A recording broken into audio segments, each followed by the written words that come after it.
Ozgina kuzatamiz, chiqmasa shu bilan keyin tugatamiz. Qiymas ekan operatsiya. Avval ozgina achish bor. Nafsi endi chuqurroq kuydirib qo'yibman-da senikini. Seniki sal boshqacharoq. Tak, yotaver paka, xo'pmi?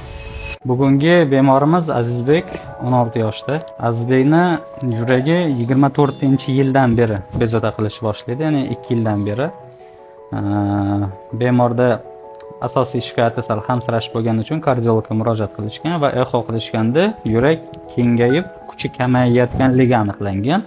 Ya'ni bizning tilimizda bu dilatatsion kardiomiopatiya degan diagnoz qo'yilgan.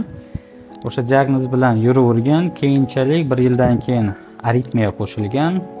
Oldingi 6 oy oldingi Holterda 10 mingta aritmiya chiqqan bo'lsa, kuni kecha qilingan Holterda 42 mingta aritmiya qo'shilgan. Ya'ni yurak qancha kengayib ketaversa, aritmiya o'chog'i paydo bo'lib, bu o'choq ko'proq ishlashni boshlaydi.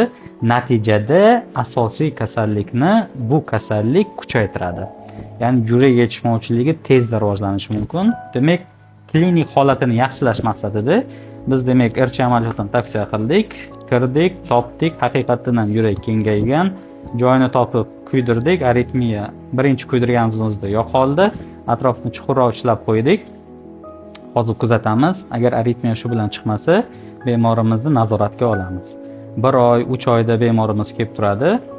Agar keyinchalik yurak kuchi oshib borsa, bu demak hammasiga sababchi bu aritmiya bo'ladi. Agar oshmasa, demak asosiy kasallikni asorati sifatida aritmiya kelgan bo'ladi va asosiy kasallikni davosi uzoq muddatga olib boriladi.